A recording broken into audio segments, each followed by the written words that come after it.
Alléluia. Père, nous te remercions pour ta grande bénédiction aujourd'hui. Au nom de Jésus, Amen. Vous pouvez vous asseoir.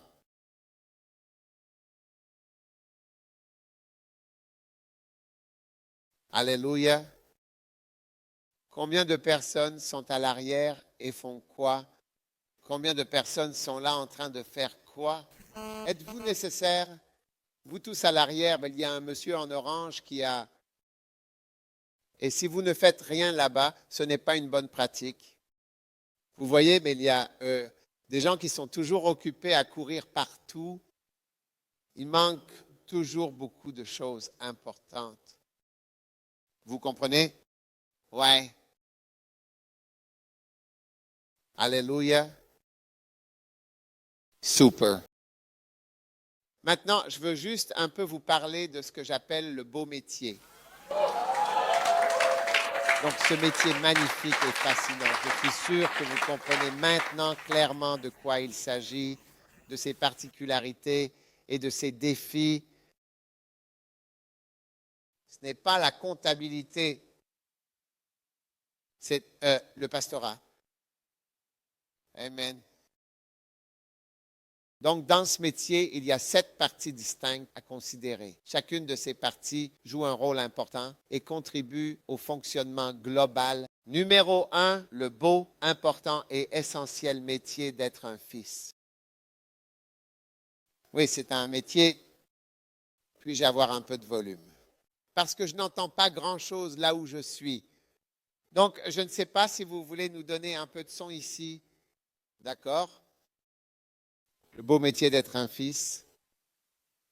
Numéro 2, le beau métier d'être un pasteur.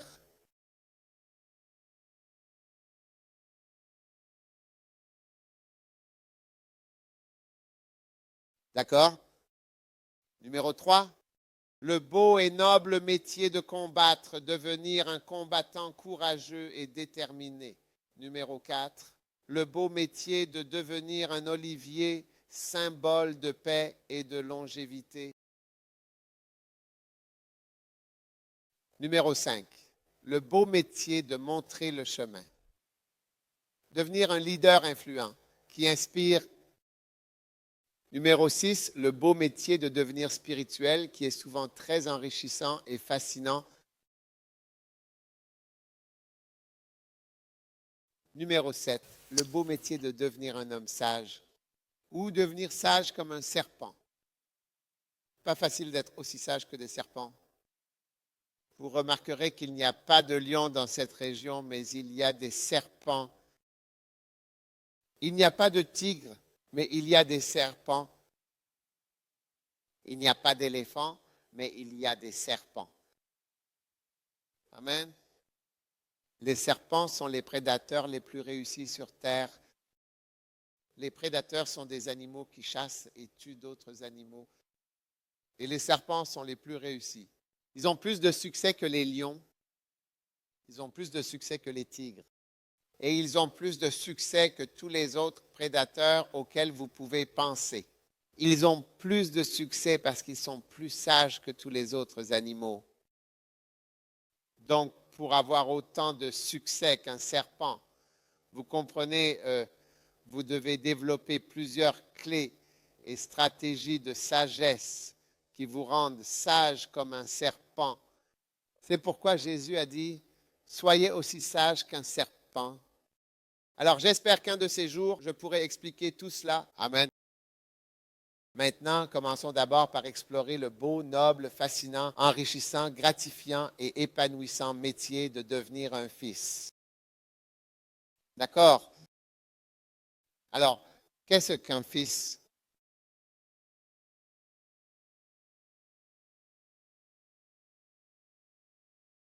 Tout d'abord, il y a différents types de pères. D'accord?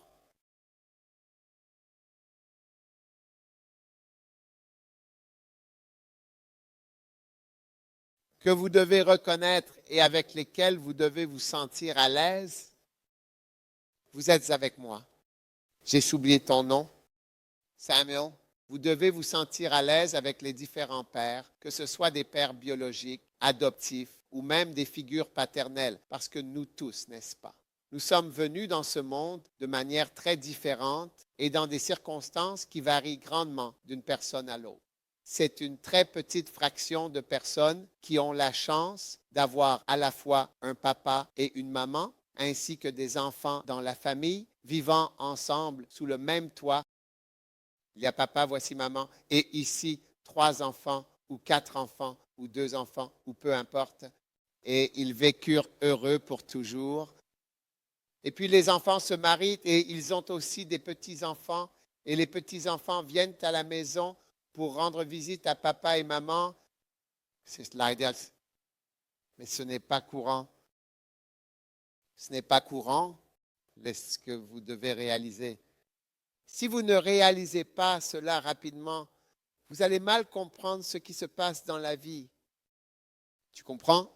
C'est le cas de quelques personnes. Très peu de personnes ont cela. D'après mon expérience en tant que pasteur, d'accord, j'ai remarqué que peu de gens ont cela, ce qui est assez surprenant et inhabituel. Maintenant, est-ce que cela signifie qu'ils vont être privés de papa et maman, ce qui serait vraiment triste et difficile pour eux? Tu comprends? Non, ils ne le sont pas. Parce que Dieu a une provision. Et puis aussi papa et maman, chers et adorés. Même si vous avez l'idéal, voici papa et voici maman. Papa est en fait un être humain avec beaucoup de problèmes et des défis, ou parfois ce que je considère comme un passé difficile dans sa vie. Et maman est aussi quelqu'un avec un mauvais passé. Regarde-toi, tu vois ton passé comment il est. Et tu vas certainement devenir une maman et tu vas devenir un papa. Alors, tu peux imaginer comment ta maison va être. Tu vois, oui. Donc tout le monde vient avec ses propres problèmes et tout un tas de soucis, tu sais. Et c'est pourquoi la Bible veut que tu honores ton père. Tu sais, tout ce qu'ils font, ce sont généralement les choses qui ne sont pas faites. Comme Marie, aime ta femme, c'est ce qui n'arrive pas. Et puis femme, soumets-toi à ton mari. C'est aussi ce qui n'arrive pas. Et puis les enfants, honorent, obéissent à votre père et votre mère. C'est aussi ce qui n'arrive pas. Donc parfois, quand tu vois ce commandement, ça devrait en fait te préoccuper parce que c'est justement la chose qu'il y a beaucoup de raisons de ne pas faire. Ouais, beaucoup de bonnes raisons pour lesquelles cela ne se passera pas de cette manière. Tu m'écoutes? Tu me comprends? Gloire à Dieu. Eh bien, alors, oui, c'est ça vraiment, n'est-ce pas? Alors, vous devez savoir que quand vous êtes prêt là-bas, vous pouvez m'appeler. Es-tu prêt pour moi? Pas encore? Dis-leur de se dépêcher, ils ont encore 3 minutes. Comment tu appelles ça? Tu dois maintenant accepter que Dieu pourvoira, bien sûr, à tous tes besoins. D'accord. Être père, ce dont tu as besoin, c'est d'être père. Tu comprends? Tu as besoin d'être encadré par un père ou tu as besoin d'avoir un père ou une mère. Tu as besoin de ça dans ta vie. Mais ce que tu dois accepter, il est important de comprendre et accepter pleinement, c'est que cet encadrement, ce soutien, ne viendra pas nécessairement de la source traditionnelle, habituelle. Et même si cela vient de la source traditionnelle, souviens-toi, ce sera toujours déficient. Parce que ta mère est comme toi. Elle est déficiente, tout comme toi. Et ton papa est comme toi. Il lui manque aussi beaucoup de choses. Tu écoutes, c'est Abigail, c'est ça? Oui, tu comprends? Viens. Tu vois Abigail. Regarde comme elle est jolie. Mais elle est déficiente quand toi, tu vois, la Bible dit que chaque homme, celui qui parle en premier, celui qui plaide sa cause en premier, semble juste, tu vois, quand tu viens et que tu plaides ta cause ou que tu dis, tu sembles juste. Mais ensuite, la Bible dit, en effet, mais son voisin vient et examine l'affaire très attentivement, précisément et avec soin.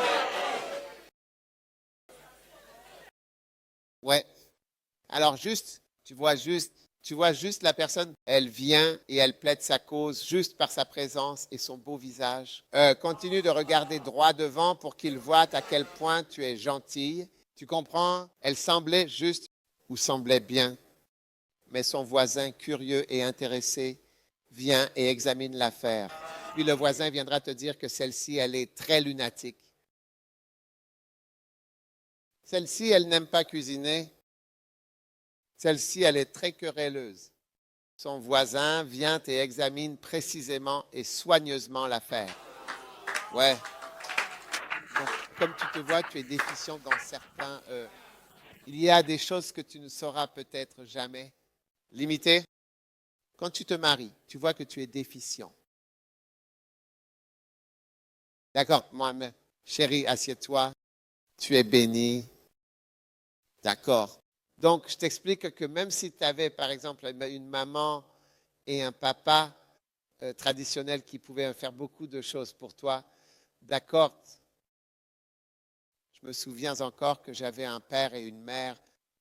Mon père, ma mère est restée avec lui jusqu'à la mort de mon père. Mes parents n'ont jamais divorcé, jamais séparé. Je rentrais toujours à la maison pour voir papa et maman à la maison.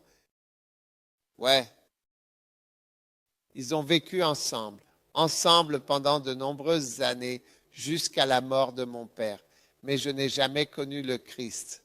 Ma mère dit toujours, quand les gens disent, oh ton fils, c'est ce que j'ai dit, je n'ai rien à voir avec ça. Parce qu'elle ne croyait même pas en Dieu à ce moment-là. C'est plus tard qu'elle a été sauvée. Et puis elle vient à l'église. Maintenant, elle n'avait rien à voir avec ça dans ce sens. C'est la réalité. Ouais, Dieu m'a fourni l'autre apport spirituel d'ailleurs, enrichissant et inspirant, qui ont marqué ma vie. Et puis certaines choses que j'ai vues dans le mariage et m'ont apporté des leçons précieuses. D'accord? Je ne me serais même pas marié en me basant sur quelque chose que j'ai vu. Ouais. Maintenant, grâce à d'autres apports d'autres personnes, j'ai commencé à connaître certaines choses importantes sur le mariage. Ouais. Quand je regarde chez moi, il y a certaines choses que je n'ai jamais vu mon père faire avec ma mère. Jamais. Je les ai apprises à l'église. Je veux dire, je ne veux pas dire toutes les choses pendant que je prêche, des choses que je n'ai jamais vues. Et puis j'ai entendu le pasteur Fred Price en parler, puis j'ai dit, oh, wow. Et j'ai entendu d'autres personnes parler de certaines choses. Donc j'ai appris beaucoup de choses. Même si j'avais un papa et une maman traditionnels, je continue de vous expliquer que la personne manquera toujours de quelque chose. Parce qu'il est comme vous, il devient une maman et un papa. C'est exactement comme vous allez devenir une maman et un papa un jour. D'accord. C'est pourquoi vous ne devez pas les déshonorer, peu importe à quel point ils sont déficients, car le vôtre pourrait être pire. En fait, vous pourriez être la bête numéro bête à leur degré, quel qu'il soit. Ouais. Il est donc très important pour vous de arrêter de continuer sur ce que je partage à propos de devenir un fils. Il est vraiment très important pour vous d'accepter pleinement, d'accord, la réalité de l'être encadré ou même de devenir un fils pour un certain nombre limité, mais significatif et particulier de personnes que Dieu amènera dans votre vie en tant que père. Si vous les acceptez, cela vous aidera vraiment. Ouais. Et je peux dire qu'il y a tellement de choses importantes et significatives que chaque père a apportées à ma vie. Et ces contributions m'ont vraiment transformé de manière profonde et durable. Je disais à l'archevêque l'autre jour, alors que je l'accompagnais pour voir le président, et je lui disais l'autre jour que, vous savez, je l'ai appelé et je lui disais aussi, merci de m'avoir emmené pour aller parler au président et d'avoir des réunions à huis clos. Juste quelques-uns d'entre nous. Et je lui disais qu'il disait, oh non, tu as bien fait, tu as parlé. J'ai dit, bah non, vous êtes en train de me former. Ouais, parce que vous me donnez cette exposition. Il connaît toutes ces personnes. Il a connu ces présidents depuis qu'ils ont commencé à l'arrêter sous le régime de Rolling Time. Tout au long, chaque gouvernement est venu. Il a été, je veux dire, chaque fois qu'ils viennent, ils disent qu'il appartient à l'autre groupe jusqu'à ce qu'ils parviennent à percer. Et ainsi de suite, encore et encore.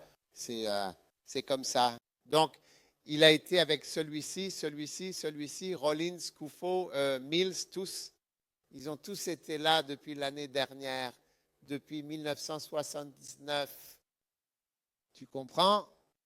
Donc, ce que je dis, c'est qu'il a aussi une sorte d'influence et m'aide à voir comment me comporter avec ces personnes. Tu comprends? Ce que Yonggi Cho ne fait pas pour moi et Fred Price non plus. Et Kenneth Hagin ne le fait pas non plus pour moi. Tu comprends ce que je dis? Ce que j'essaye de dire, c'est que tous les différents pères dans ta vie apportent quelque chose et tu n'as pas à te fâcher avec Yonggi Cho parce qu'il ne m'emmène pas voir le président de la Corée. Ça n'a rien à voir avec lui. Et de la même manière, tu n'as pas à te fâcher avec ton père parce qu'il ne t'a jamais emmené au restaurant.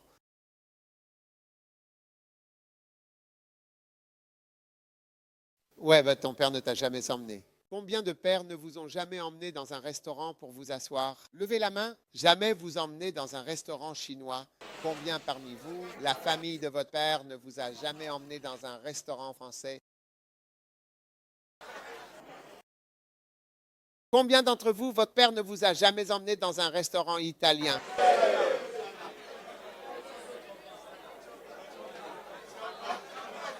Levez la main si vous n'avez jamais été à un resto italien.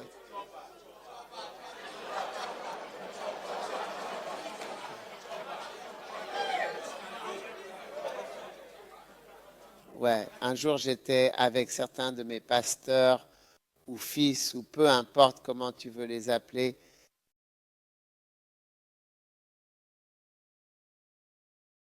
Et je suis allé dans un restaurant italien. Je leur montrais. C'est Alfredo, parce qu'il y a un plat qui s'appelle Alfredo. Ça, c'est carbonara, ça, c'est fettuccine, ça, c'est linguine. De la cuisine italienne.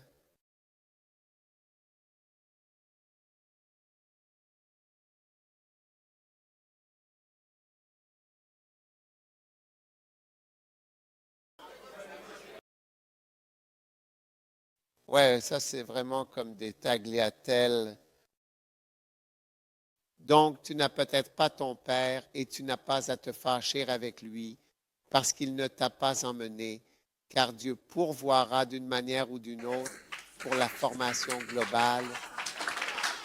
Et donc, vous remarquerez, depuis que vous venez à l'Église, je parlerai de pourquoi les épouses chrétiennes, les jeunes filles, apprennent à cuisiner. Mais tu vois, ce n'est pas que je m'intéresse à la cuisine parce que tu ne vas pas cuisiner pour moi. Votre cuisine ne le fera pas? Même si je devais t'épouser, tu ne cuisinerais pas pour moi. Oui, si, disons que Dieu nous en préserve. Mais si, disons que je devais t'épouser, tu ne cuisinerais pas pour moi. J'ai déjà quelqu'un qui cuisine pour moi. Donc, quand je vous parle de cuisine, ce n'est pas pour moi, c'est pour vous. Donc, c'est la façon dont Dieu essaie de vous aider et de vous faire progresser vers quelque chose en réalité.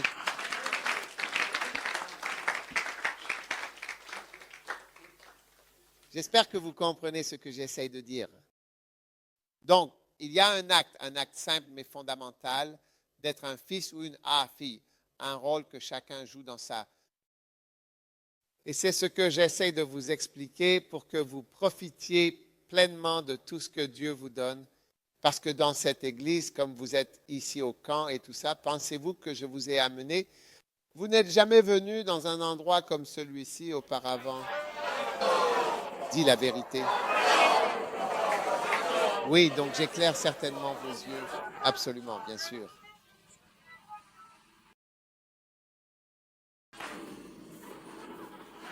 Je sais ce que je fais.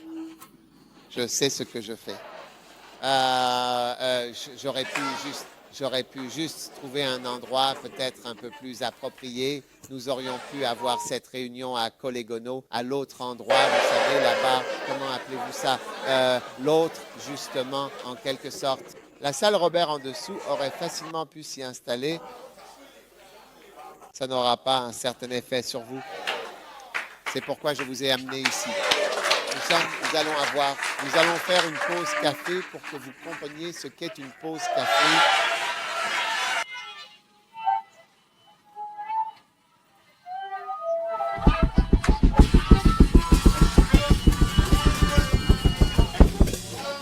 Oui, nous allons bien déjeuner ou dîner pour que, même si votre père ne vous a jamais emmené dans un restaurant, vous voyez que grâce à l'Église et au travail de Dieu, vous êtes aussi allé dans un restaurant.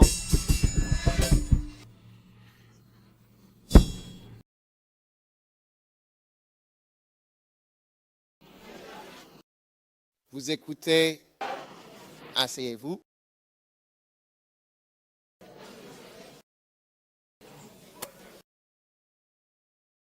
Amen. Donc, je veux que vous ayez un esprit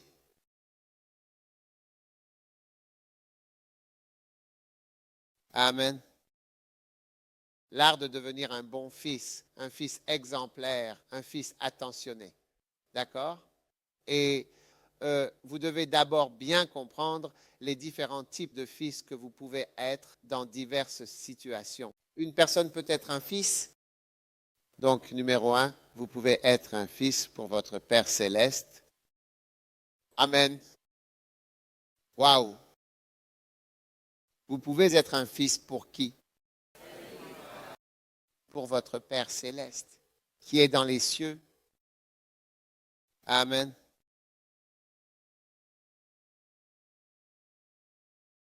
Et remercions Dieu pour un Père céleste et bienveillant. Notre Père qui es aux cieux, que ton nom soit sanctifié, est l'un des Pères que Dieu nous donne pour que nous puissions en profiter.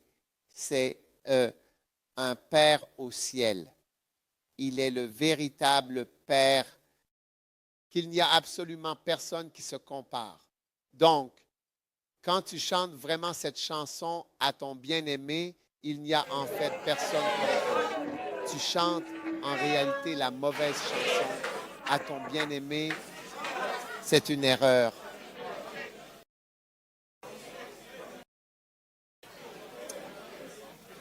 Numéro 2.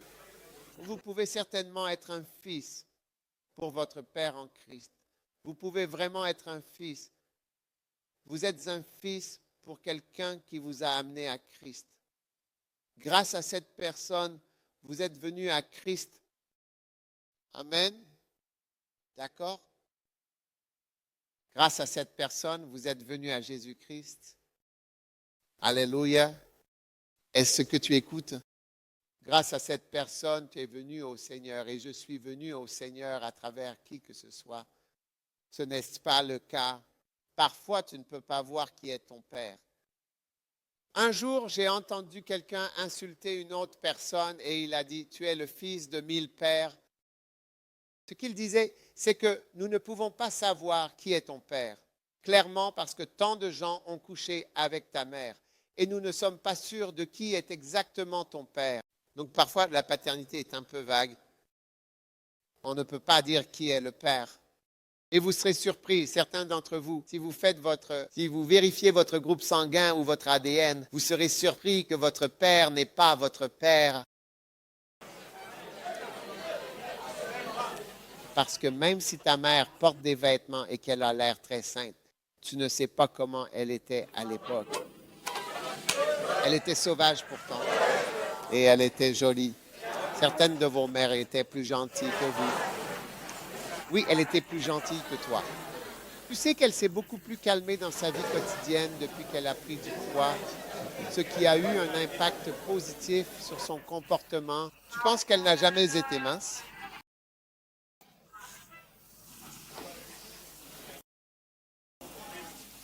Numéro 3, tu peux certainement être un fils pour un père spirituel. Un père spirituel. Amen. C'est quelqu'un qui te rend certainement spirituel. À travers cette personne, tu deviens vraiment spirituel.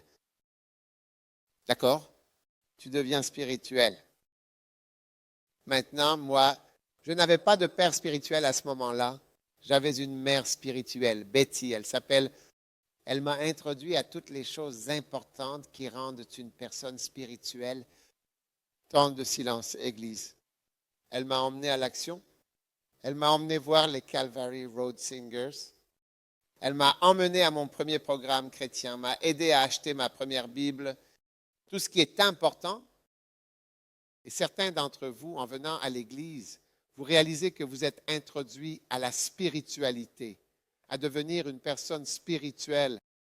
La spiritualité concerne la Bible, le Saint-Esprit et l'Église, et toutes les choses qui te rendent spirituel. Donc, celui qui fait cela, parfois ton partenaire peut être comme ça, ou parfois le pasteur, ou parfois un ancien, ou quiconque que Dieu envoie. Une fois que tu te laisses aller, que tu t'humilies et que tu acceptes ce que c'est, tu commences à être béni. C'est pourquoi je parle d'être d'abord un fils.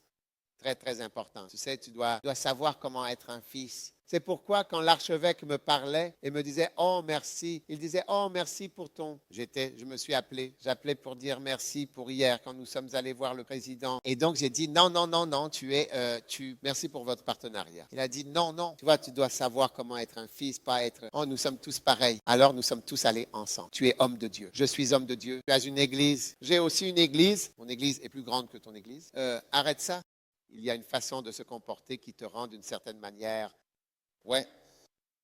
Et il y a des gens comme ça. Nous voulons vraiment devenir grands rapidement. Ouais. Et parfois, ton propre camarade te sert de père, t'enseigne la décence. Tu dois l'accepter. Amen. Le suivant est ton père biologique, ou tu peux être un fils pour ton père biologique. Et celui-là remercie Dieu pour ton père biologique qui est venu et t'a amené dans ce monde. Tu marches comme lui, tu lui ressembles. Certaines des choses bestiales en lui que tu n'aimes pas, tu es comme ça aussi. As-tu entendu ce que j'ai dit? J'ai dit que certains des aspects bestiaux que tu n'aimes pas, c'est comme ça que tu es. Donc, plus tu as de miséricorde envers lui, ainsi que plus la grâce abondera également envers toi pour faire envers lui, ainsi que pour toi, pour améliorer tes mauvais traits de caractère. Est-ce que tu m'écoutes? Amen.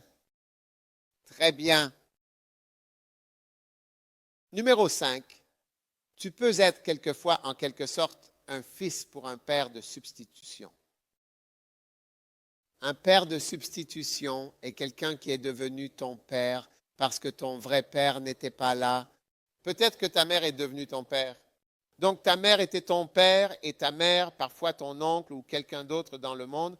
Donc parfois tu vois quelqu'un dire « Oh, mon oncle est mort, je vais à un enterrement. » Ou la personne rentre chez elle, c'est chez l'oncle qu'il va.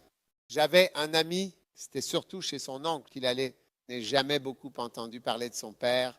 C'était son oncle qui l'a emmené pour passer ses examens scolaires. Il ne savait pas qu'il faisait le concours d'entrée ou quoi que ce soit que nous faisions. Puis son oncle a dit « Oh, tu dois y aller. » Alors il l'a emmené le matin, vas-y.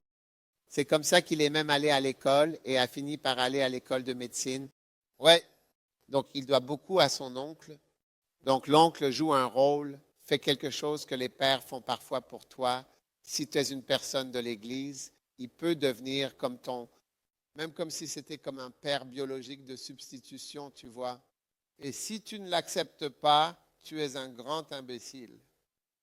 Parce que ce que Dieu t'a fourni, qui est le fait d'avoir un père ou une mère, tu as été assez stupide pour ne pas reconnaître que cela vient de là, parce que tu cherches seulement la méthode traditionnelle et tu as vraiment maudit ton père biologique et ta mère biologique, de ne pas être vraiment comme Bill Gates ou vraiment assez riche.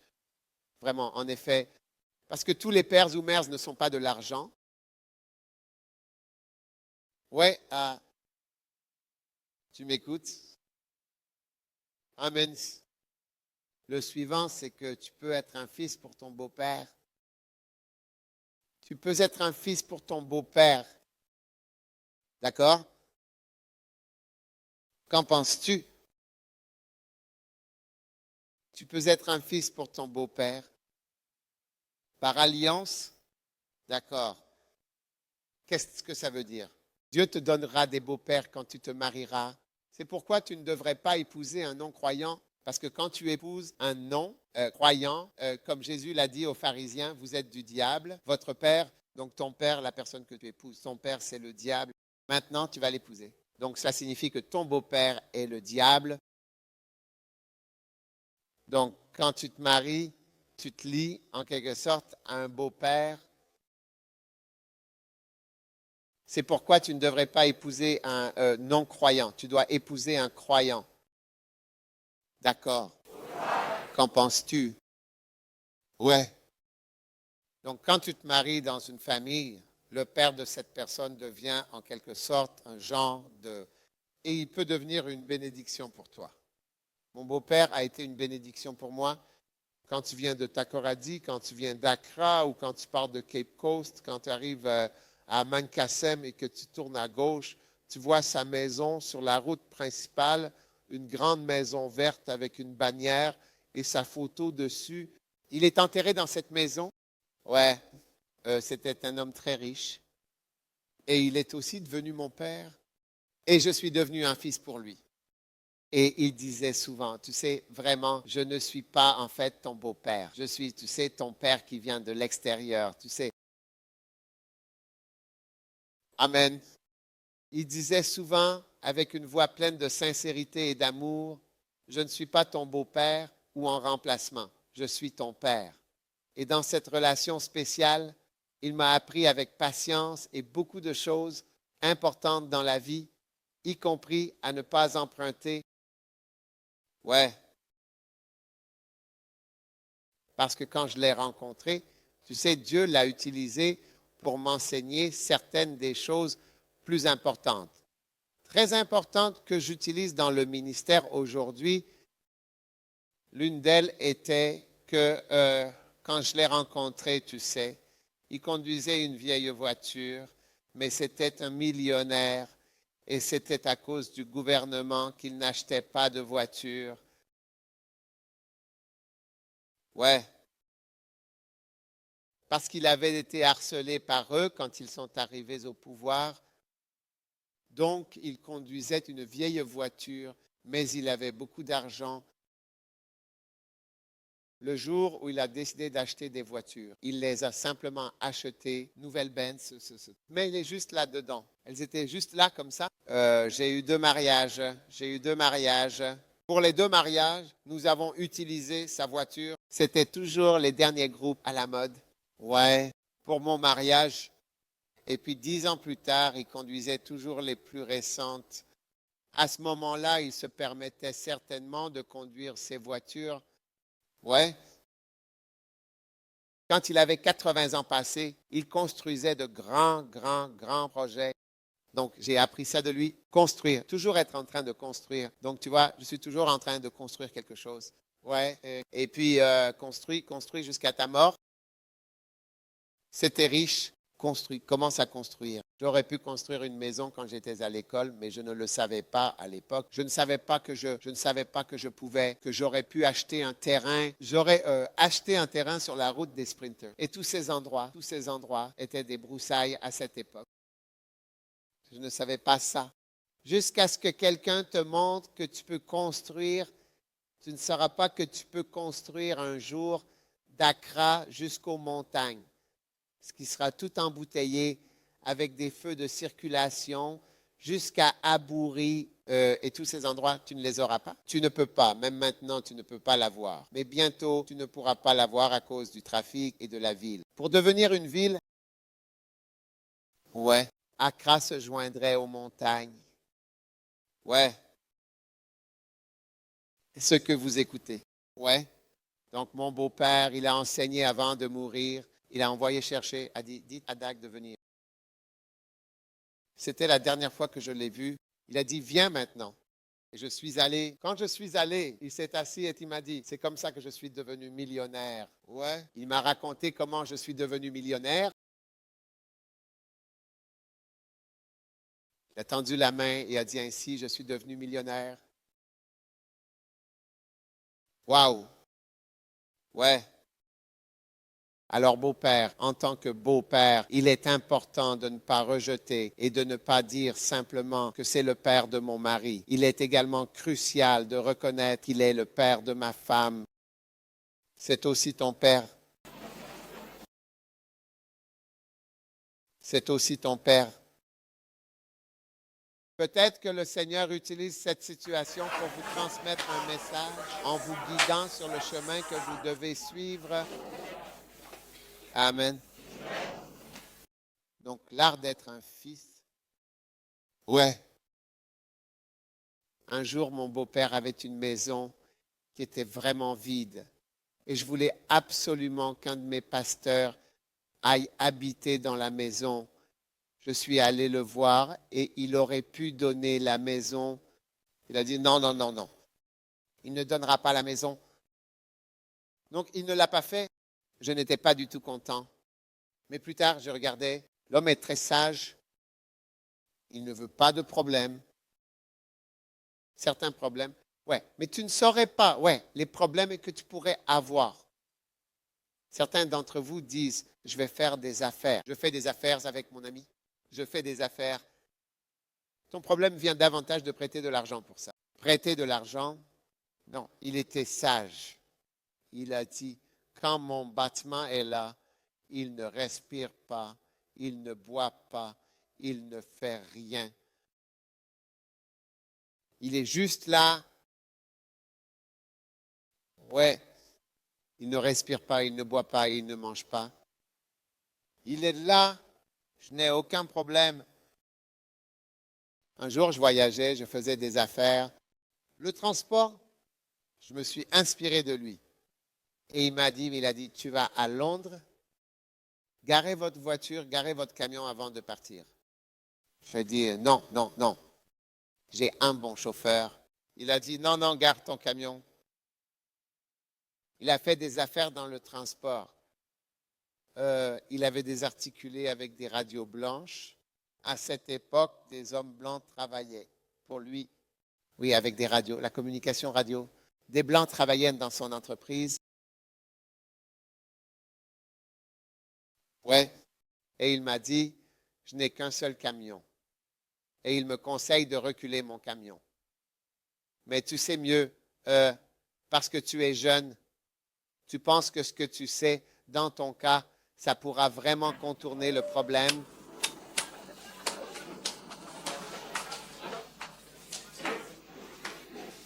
Dans ton cas, ce ne sera pas comme ça.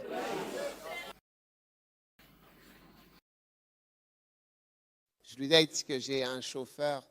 Le chauffeur s'appelle Isa, et puis un autre gars, je ne veux pas mentionner son nom. Ce sont des gars fidèles et ils peuvent gérer le camion, tout. Donc je suis allé en Suisse, à Londres, peu importe ce que j'allais faire, et je suis revenu. Quand je suis revenu, j'ai vu l'évêque Saki, comment tout le monde m'a salué. Je pense que nous venions d'avoir un bébé. Ils ont chanté une chanson et tout ça. Nous étions heureux. Puis est venu le moment de faire des affaires. Ouais. Donc on m'a dit ça. Combien j'ai... Oh, quand tu es allé comme prévu, le moteur de basculement du... Parce que je ne savais pas qu'un camion Ben a deux moteurs. Le moteur du moteur et le moteur des parties basculantes qui le font monter et descendre. Le moteur de basculement principal est complètement tombé en panne. Donc, il a été rapidement emmené à Odona. Tu connais Odona? Odona est le meilleur. Alors, ils l'ont sorti et ceci et cela est leur prison. Donc, c'est combien tu dois... et avant de partir, je ne devais rien. Tu vois, c'est comme ça qu'un jeune se sent, en fait. Il ressent toujours que dans mon cas, vraiment dans mon cas, en quelque sorte dans mon cas, je serais capable de contourner. Donc, en réalité, mon beau-père était une bénédiction. Je te dis juste que, ah, tu vois, à travers toutes ces personnes, Dieu me montre la paternité. La paternité, quelqu'un est venu et m'a montré le moment de tranquillité. Et elle est sortie de ma vie. Je la vois rarement. Je l'appelle parfois, je lui parle parfois, de temps en temps, mais je ne la vois pas parce qu'elle est dans une église différente à cause du mariage. Mais cette personne a terminé le.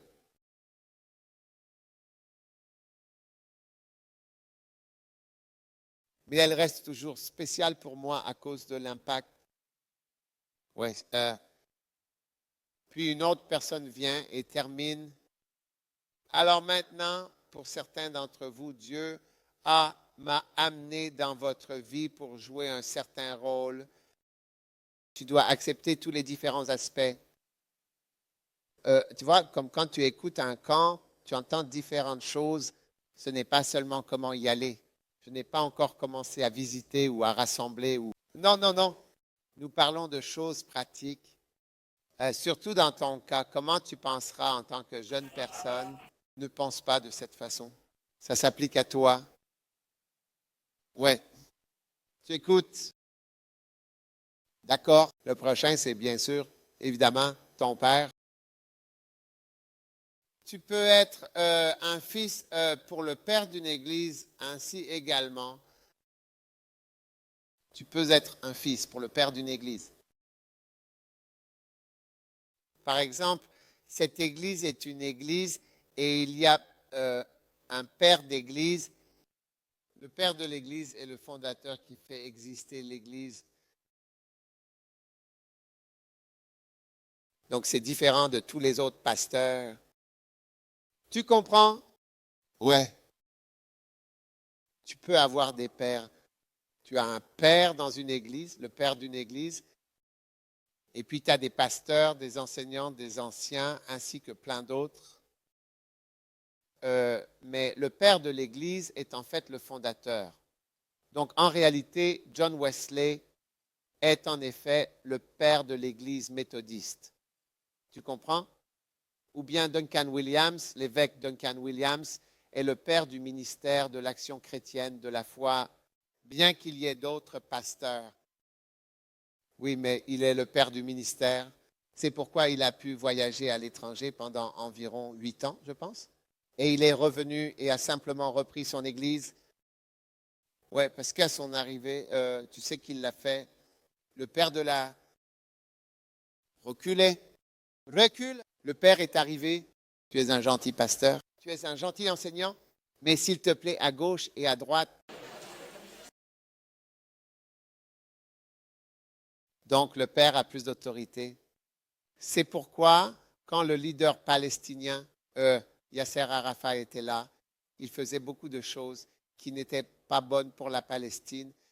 Il ne signait pas les accords, tu vois, mais il n'y a jamais eu de confusion quand il est mort. Puis toutes sortes de dirigeants sont venus et la Palestine est divisée en plusieurs morceaux, tu vois. Mais le père, quelqu'un qui s'est battu pour eux, a fait du terrorisme pour eux, a détourné des avions. Je veux dire, il avait fait tellement de choses, tu ne sauras peut-être jamais à quel point ce qu'un père fait est limité. Les avions qu'il a certainement détournés pour vous, les gens qu'il a tués pour que vous existiez, c'est ce qui donne de l'autorité au Père, surtout dans certaines situations. Réaliser que son pouvoir est plus grand. Ouais, ouais. Un jour, je travaillais avec un archevêque, évêque, tu vois, et certains d'entre vous, il y a certaines personnes, quand je traite avec des gens rebelles, parfois je n'ai pas envie de leur parler parce que je réalise qu'après moi, il n'y a personne d'autre au-dessus. Et je peux voir que quand je leur parle, ils ne m'écouteront pas. Donc, parce qu'il y a des gens, une personne influente peut te parler, mais tu ne changeras toujours pas. Tu dis juste changement de mode de vie, mais tu seras là.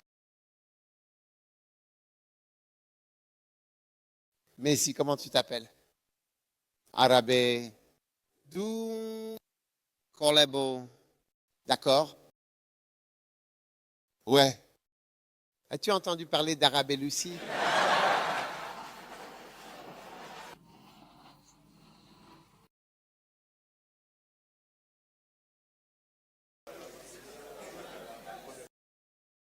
Alors tu as un père dans le péché. Il peut être le fils d'une personne qui n'est pas bonne, quelqu'un qui a fait de mauvaises choses dans sa vie. Il est aussi le fils d'un père qui a commis des péchés, un homme qui va te baptiser dans la foi et t'enseigner les... Parfois, mesdames, vous avez quelqu'un qui vous encourage à aller avoir un petit ami.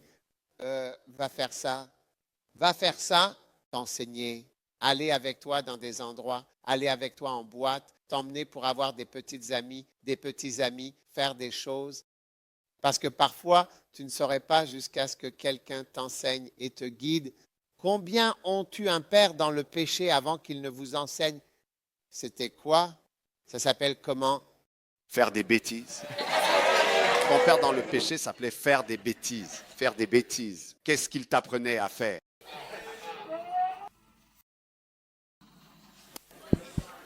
Il m'a appris comment aller en boîte. Pas juste une nuit, mais comment commencer dès le jeudi et continuer le vendredi, le samedi. C'est un type. Et il m'a aussi appris comment aller dans différentes boîtes de nuit en une seule nuit.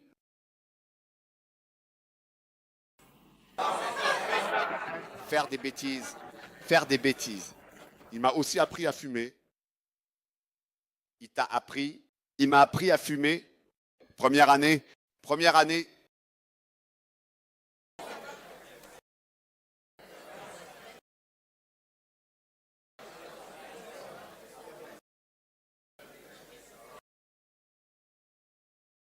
Combien de types de filles as-tu là?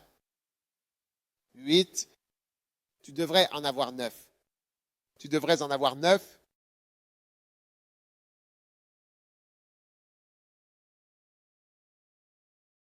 Père céleste, Père en Christ, Père spirituel, Père d'un mouvement. Tu peux être le fils d'un père, d'un mouvement.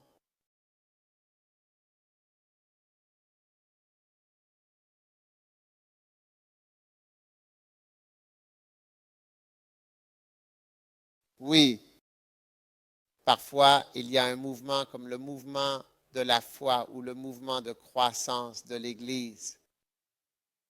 Tu vois, j'aime me voir comme l'un des fils de Yongicho, enfants africains, cœur d'enfants africains. Alléluia. John Quichot est le père du mouvement de croissance de l'Église. Son Église a tellement grandi qu'il a commencé à prêcher sur la croissance de l'Église. Ouais. 400 000 membres assistent le dimanche. Dans une seule Église. Oui. Donc ça fait beaucoup de monde. Alors il a commencé à prêcher sur la croissance de l'Église. Croissance de l'Église, croissance de l'Église, croissance de l'Église. Il a aussi été un père. Beaucoup de choses que j'ai vues, faites et apprises, je les ai apprises de lui. La conférence Iron Sharpness Iron et les membres du conseil d'administration que nous avons, ainsi que toutes les choses que nous avons faites. Ce sont toutes des choses que j'ai apprises simplement en copiant ce que j'ai vu en Corée. Quand tu iras en Corée, si jamais tu viens avec moi en Corée un jour, tu verras combien de personnes viendront avec nous. Tu verras tout un tas de choses là-bas. Tu dis, ah, ils nous ont copiés, mais nous les avons copiés.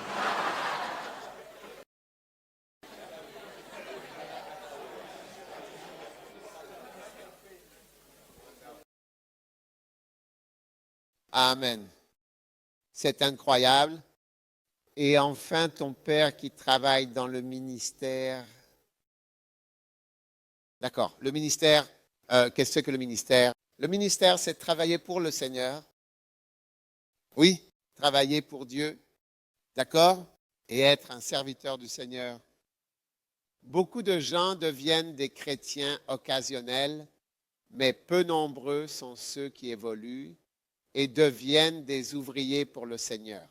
Maintenant, tout le monde ici est en train d'être Je vous guide dans le travail important et complexe du ministère pour devenir de véritables pasteurs dévoués et engagés. Je serai extrêmement heureux et comblé le jour où chacun d'entre vous, même le dernier parmi vous, sera officiellement nommé pasteur. Oui, vous tous, sans exception, vous tous ici allez devenir pasteurs. C'est pourquoi vous êtes ici. Ce travail, c'est le métier de pasteur. C'est un métier. Et nous ne plaisantons pas. Nous sommes ici parce que nous voulons travailler pour le Seigneur. Alléluia. Et nous voulons apprendre comment travailler pour le Seigneur et comment faire ce travail. Maintenant, ne pensez pas que ce travail est comme n'importe quel autre travail. Chaque travail est différent et vous devez être formés. D'accord? Vous devez être formés. Venez tous jusqu'à l'avant où que vous soyez assis. Pas de problème du tout. Ce n'est pas un problème. Comment tu t'appelles déjà? David, le chef aîné de Cap Coast. Où est le chef Cadella? Elle coordonne toujours les choses à l'arrière là-bas. Gloire à Dieu.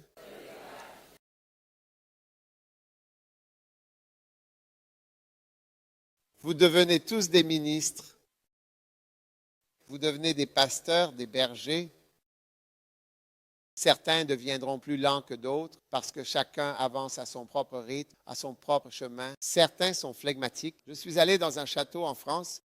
Est-ce que je vous ai parlé d'une statue? J'ai vu une statue. Un homme se tenait comme ça et il y avait une tortue en bas et ils avaient certainement écrit les flegmatiques.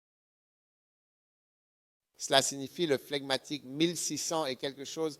Ils ont découvert ces choses il y a des années, que chacun a une nature différente et certaines personnes sont juste lentes à comprendre. Mais bien sûr, certains sont rapides, mais avec d'autres problèmes. Selon comment tu es, tu peux avoir différents problèmes, certainement. Ça va?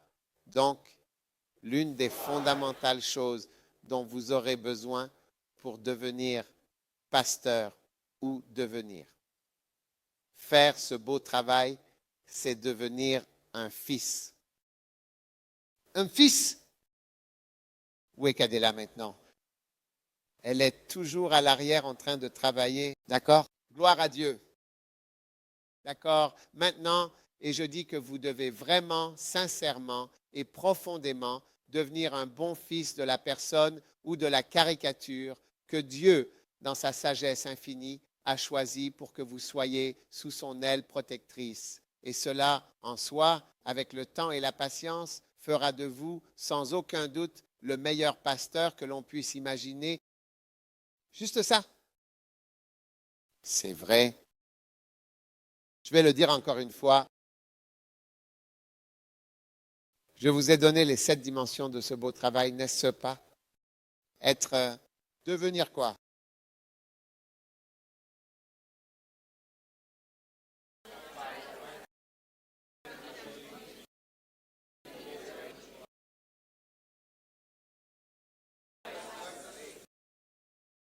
Devenir quoi?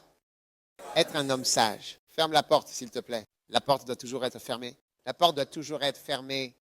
D'accord? Gloire à Dieu.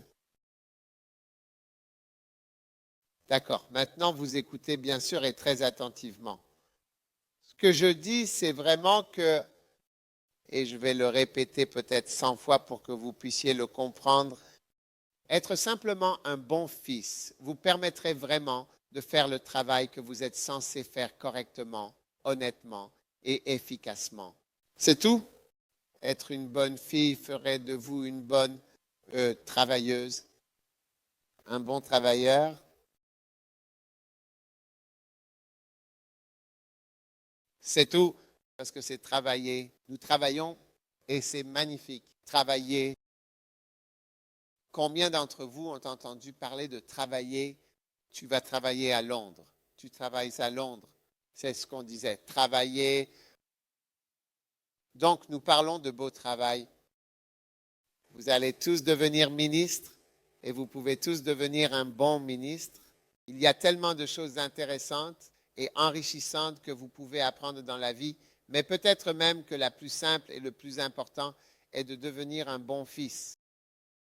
Et si vous le faites, vous êtes susceptible de devenir un bon ministre.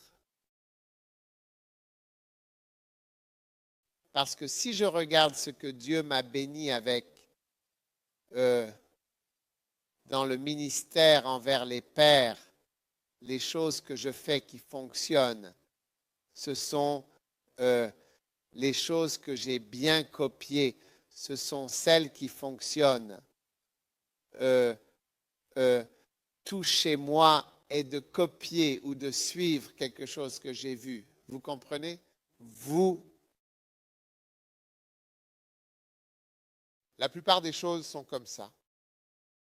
Pas tout, mais autant que la plupart des choses qui fonctionnent vraiment, ça a commencé avec la prédication. J'ai remarqué que la prédication et le message au travail sont ceux que j'ai remarqué que je prêcherais pratiquement ce que Papa Hagin prêchait. Tout l'endroit semblait électoral. Les gens semblent vraiment être bénis. Je l'ai remarqué. Donc, si je regarde beaucoup des choses que je fais avec succès, disons que le faire aiguise le faire. Comprenez-vous?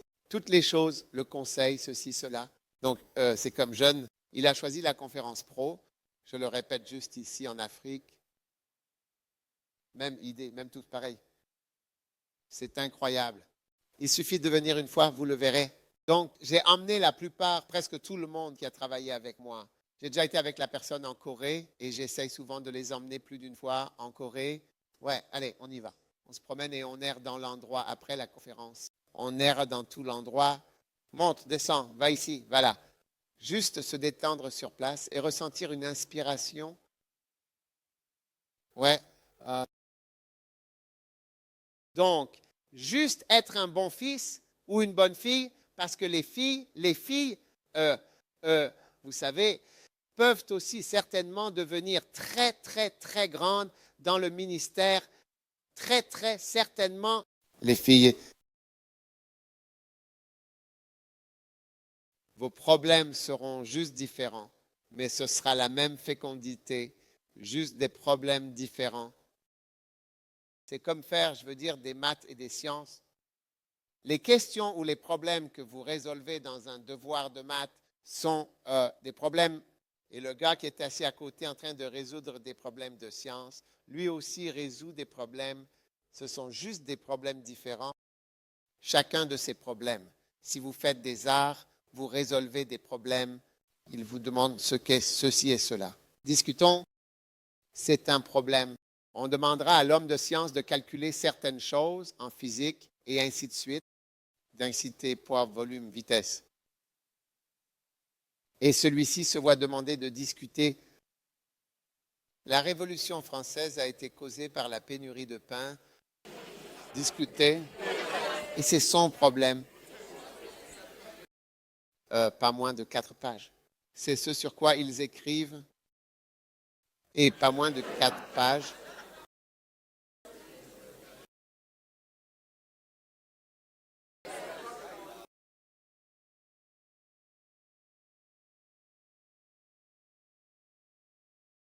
Alors, frères et sœurs et chères sœurs, quand vous êtes bien sûr une femme, vos problèmes sont certainement différents, mais ce sont des problèmes.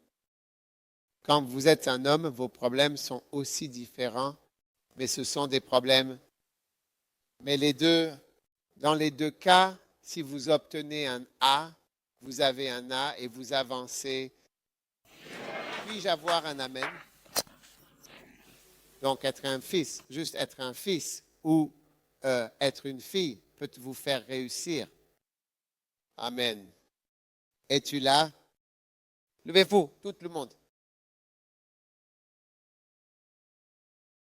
Maintenant, combien d'entre vous n'ont pas dormi cette nuit?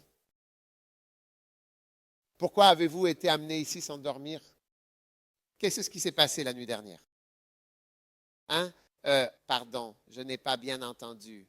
Pourriez-vous répéter, s'il vous plaît? Je n'ai pas compris combien de personnes n'ont pas dormi. Levez la main pour que je puisse voir. Loulou, où est Lulu?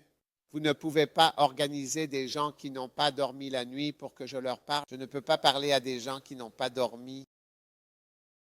Ce n'est pas possible. Tu comprends? Où est Lou? Où est Scadella? Tu comprends? Je ne peux pas parler à des gens qui n'ont pas dormi la nuit. C'est comme leur demander de conduire une voiture. Tu ne peux pas faire ça. Beaucoup de gens ici disent qu'ils n'ont pas dormi de toute la nuit.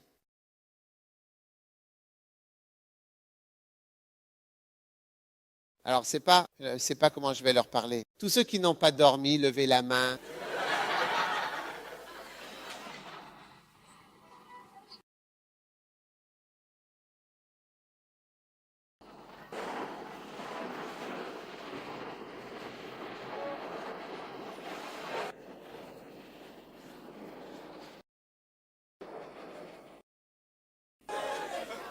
D'accord? Est-ce que la pause café est prête? D'accord? Tu causes un gros problème. Je te le dis, j'ai besoin de quelqu'un qui a un téléphone avec une alarme puissante. Et le téléphone de cette personne va nous guider toutes les 30 minutes. Nous ferons une pause. Il va sonner. Ensuite, nous nous arrêtons là où nous avons prêché. Alors, qui a un bon téléphone? D'accord. Alors, sortez pour votre pause café bien méritée. Et puis, dans 10 minutes, 15 minutes, nous revenons après un petit moment. Ça prend 15 minutes. Il y en a beaucoup. D'accord. Et tous ceux qui n'ont pas dormi, bonjour. Bonjour, s'il te plaît, puis-je te dire quelque chose? Je ne veux pas que tu vois un autre aspect des choses que tu ne voulais pas voir. Alors, prends juste mon petit conseil. Sinon, parce que chaque pièce a deux côtés. Ouais. Alors, je vous le dis, vous devez obéir aux règles du camp et j'ai vraiment besoin que vous les suiviez. Qu'est-ce que c'est? Donc, 15 minutes maximum. Dans 20 minutes, vous devriez être de retour ici. Et si vous n'avez pas dormi, vous devez dormir. Tu dois aller dormir et revenir. Donc, ceux qui veulent, qui ont besoin de dormir, pas que vous le vouliez, mais que vous en ayez besoin, alors ce sera bon pour vous deux. Parce que tu vois, je parle, ma personne dort. Ce n'est pas facile pour moi de parler à la personne. Un jour, un de mes pasteurs est allé rendre visite à quelqu'un qui critiquait l'Église à propos de la façon dont l'argent était utilisé dans l'Église. Et quand il est allé, ils se sont assis dans le salon. Il est venu avec des papiers de comptabilité, tout pour s'asseoir. Et il parlait au gars. Le gars s'est juste endormi, donc il n'était même pas intéressé par les problèmes. Mais il critiquait juste. Il s'est endormi. Il l'a appelé et a dit, écoute, je suis venu chez toi pour t'expliquer cette chose. Tu es juste en train de dormir. Alors il a rangé ses affaires et il a dû partir. Tu ne peux pas parler à quelqu'un qui s'endort ou qui mâche du chewing-gum devant toi. Tu comprends? Ou qui vient juste à n'importe quel moment où tu veux venir. Alors tous ceux qui ont besoin de dormir, venez de ce côté. Tous ceux qui ont levé la main que vous n'avez pas dormi, venez même si Ali n'a pas vraiment eu de sommeil. Il a aussi besoin de se reposer. Alors tous ceux qui n'ont pas dormi, venez ici. Et le reste d'entre vous, allez prendre votre pause café. Tous ceux qui ont levé la main, vous avez levé la main. Viens d'ici, venez d'ici s'il vous plaît. J'ai besoin que tu sois ici. Dr. Go vous guider ici. Dr. Go est le leader de cette communauté. Venez par ici s'il vous plaît. Maintenant, tous ceux qui n'ont pas dormi la nuit dernière, venez de ce côté ici. Vous pouvez aussi sortir par ici. Si vite, 10, 15 minutes, 20 minutes. Nous commençons